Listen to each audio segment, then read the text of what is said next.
को करनी पड़ेगी। जितनी भी हमारी सियासी जमातें हैं, ऑपोजिशन से लेकर even up to the ruling party, क्योंकि ये मामला पूरे मुल्क का है, उनके साथ राब्ता करना और उनको बताना कि वाकई में भाई 370 और 35 के बारे में जब भी आप जम्मू कश्मीर के बारे में बात करते हैं तो आप स्टेट हुड पर रुकते हैं। आप जो डिवीजन ऑफ हमारा स्टेट हुआ है लद्दाख और जम्मू एंड कश्मीर का, उस पर वो कहते हैं कि वो वापस कर दीजिए, स्टेट हुड वापस कर दीजिए। मगर 370 और 35 के बारे में आप लोग थोड़ा सा खामोशी रहते हैं। वो क्यों रहते हैं, हम वो जानना उनसे चाह रहे हैं। और जिस तरह से माननीय सुप्रीम कोर्ट ने भी पूरा देख लिया कि वाकई में भाई इस मामले में तो वजन है, सो ये उस सिविल सोसाइटी का काम होगा। इलेक्शंस के बारे में आजकल बात होती है बहुत, और जहां तक हम देखते हैं कि सियासी जमातें जो नई नई भी आई हैं, कुछ हमारे पुराने लोग उनमें शामिल हो गए हैं, और मोस्टली ऐसी जमातें अब खड़ी हो रही हैं जिनका कहीं ना कहीं किसी न किसी तरीके से हमारी एजेंसीज के साथ ताल्लुक है या मरकज़ के साथ ताल्लुक है, ज़रूर है उनके साथ, इसमें कोई दो राय नहीं है। चाहे उसको आप ए टीम कहें, बी कहें, सी कहें, डी कहें। और हमारे यहाँ के खुद भी जो ट्रेडिशनल पॉलिटिकल पार्टीज़ हैं वो भी तैयारी में लगे हुए हैं, बहुत अच्छी बात है। मगर हमारा काम ये होना चाहिए कि जिस तरह कोशिश हो रही है, इंडिया INDIA के ज़रिए एक प्लेटफॉर्म खड़ा हुआ है कि बीजेपी को अगर आपको यहाँ से रुखसत करना है हिंदुस्तान से, तो उसके लिए एक यूनिटी होनी चाहिए, ब्रॉड बेस्ड। उसी तरह की यूनिटी यहाँ भी ज़रूरत है जम्मू कश्मीर। जब तक यहाँ पर भी वो उस तरह की यूनिटी ना हो तो फिर मुश्किल हो जाएगा। क्योंकि यहाँ से भी बीजेपी को, जिस तरह आज जम्मू कह रहा है कि हटाइए बीजेपी, वो सीधा नारा दे रहे हैं, out with BJP, out with lieutenant governor. वो तो लिहाज ही नहीं कर रहे हैं। सो हम, जहां तक अवामी नेशनल कॉन्फ्रेंस का ताल्लुक है, जो PAGD का एक बहुत ही खास जुज है, रुकन है, हमारी आखिरी दम तक कोशिश होगी कि यूनिटी में कामयाबी है। बीजेपी को यहां से बाहर करना है, जम्मू से, कश्मीर से और लद्दाख से। कॉम्बिनेशंस के साथ आप अपने कार्डर्स को रेडी होने का उन्होंने हमको हुक्म दे दिया है। मगर उसके बावजूद मैं फिर से कहूंगा, that will be the last thing अगर कुछ नहीं हमसे बना। और हम उम्मीद रखते हैं कि हमारी सारी लीडरशिप यहाँ की इस बारे में बहुत संजीदगी के साथ गौर करेगी। जिस तरह वो संजीदगी के साथ इंडिया की उसमें शामिल हुए हैं, यहाँ पर भी उसी तरह वो गौर किया जाएगा। और जो मेरे कानों में बात आई दिल्ली में, जब मैं सुप्रीम कोर्ट में बराबर 16 दिन सुबह से शाम वहीं पे खड़ा रहा कि भाई ये बंदा वहां क्यों खड़ा है, क्या ये सुबह अपना ये टीवी वालों के सामने में बाहर निकल के अपनी वो बाइट्स दे के अपने आप को लाइव रख रहा है इधर कि मैं जी कर रहा हूँ, ये कर रहा हूँ? नो, आपके बारे में कह रहा हूँ जी। कुछ लोगों को ये खदशा था। मैं उन सबको अपनी तरफ से ये बात बोलना चाह रहा हूँ, जो 370 और 35 का मामला है, ये सिर्फ हमारे पौध का मामला नहीं या हमारी आइंदा नस्लों का मामला नहीं है।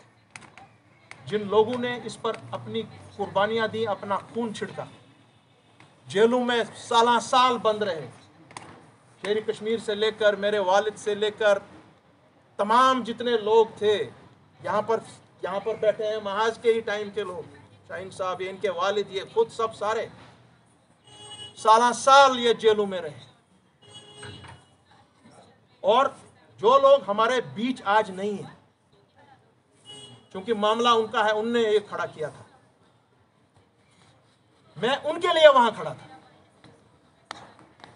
और अपना रोल अदा किया कि जो हमको वहां हम सुन रहे थे डिस्कशंस में, उसी टाइम शाम को हम बैठते थे अपनी टीम्स के साथ और अपनी जितना भी हमारा रिकॉर्ड, मेरा महाजर आशमारी के टाइम से था, शेरी कश्मीर के टाइम से था, मरहूम गुलाम मोहम्मद शाह के टाइम से था, गुलाम नबी कोचक साहब के टाइम से था, बेग साहब के टाइम से था, जो हमारा इस सहलाब में बचा था, वो मैंने सब इस्तेमाल किया और तमाम वकला को दे दिया। हमारे उसके पहले मैं एक चीज और कहना चाह रहा हूं। आजकल आवाज बहुत खतरनाक उठ रही है चारों तरफ से, जम्मू से खास करके। वो क्या कह रहे हैं जो हम नहीं कहते हैं, आप और मैं डरते हैं बोलने से। वो कह रहे हैं भाई जम्मू का बेड़ा गर्क क्यों किया?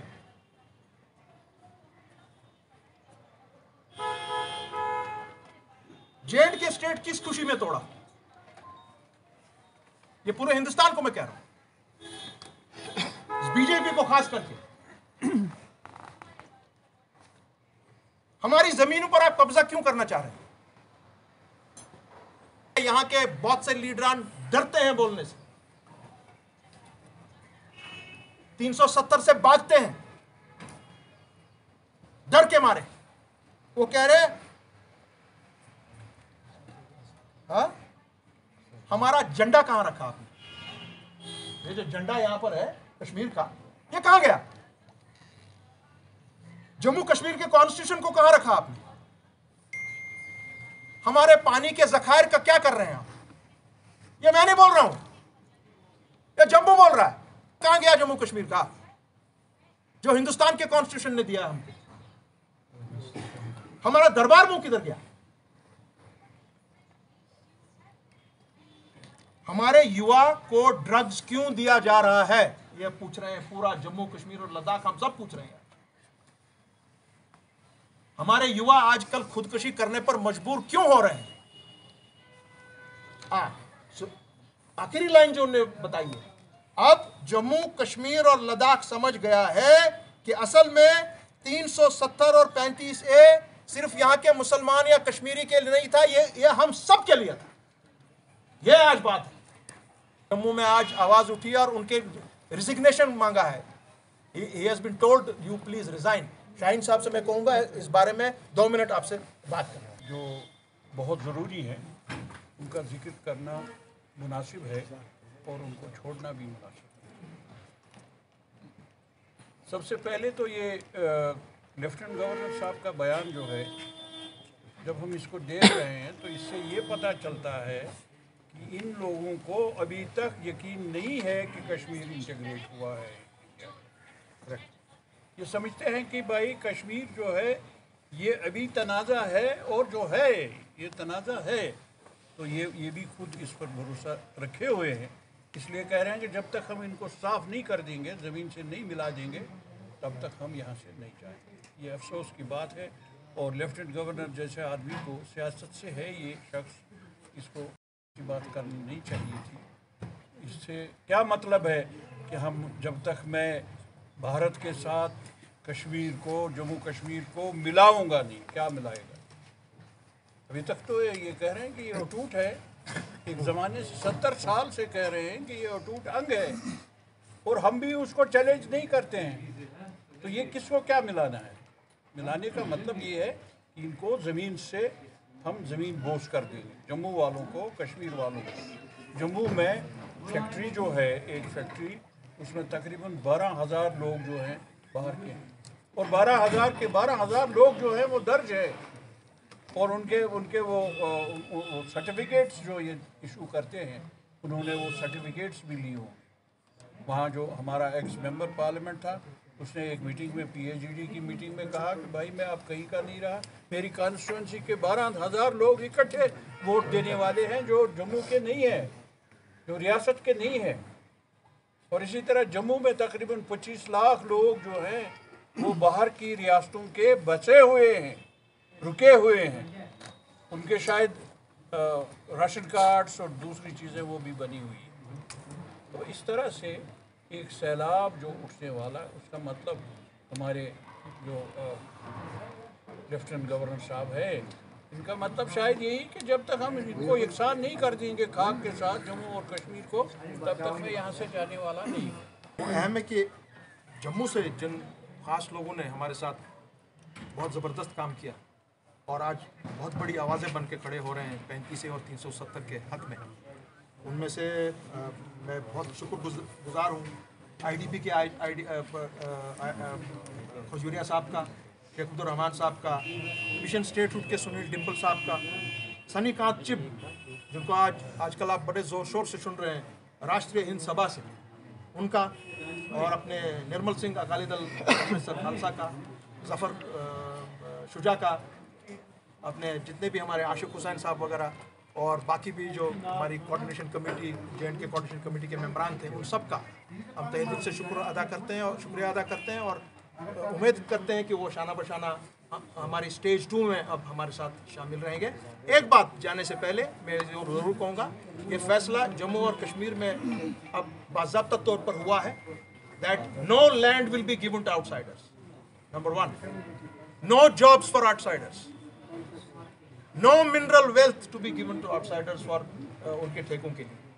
ये 3 चीज़ों का फैसला वहाँ पे हुआ है। और जो आप जहाँ बाहर में देख रहे हैं कि जिस तरह से वावेला हो रहा है नौकरियों के लिए, बैंक के, कभी पुलिस के, कभी आपके अकाउंट्स के, ये सब लोग 35 लाख से ज़ायद आज हमारी इस वक्त अनएम्प्लॉयड यूथ हैं यहाँ।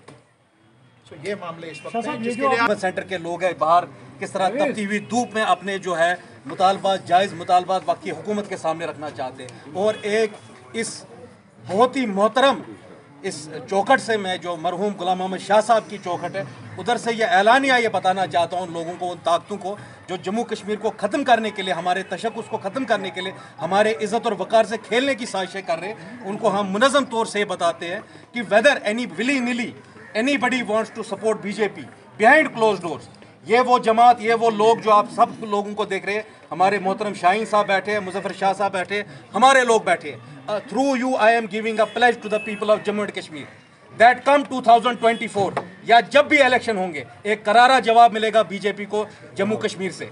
और मैं आप सब लोगों को ये बात बताना चाहता हूँ, जिस लीडरशिप को पूरी कश्मीर की यूथ, कश्मीर के हमारे बड़े बुजुर्ग यर्न करते हैं, जो कैबिनेट 77 में था शेख साहब का, जो 84 में कैबिनेट था शाह साहब का, इंशाल्लाह उसी तरीके के साफ नियत नेक लोग जो हैं उनको हम आगे लाएंगे और एक जो मुस्बत पैगाम है दिल्ली को देंगे कि जहां तक हमारे हकूक़ का मामला है कोई कॉम्प्रोमाइज़ नहीं होगा।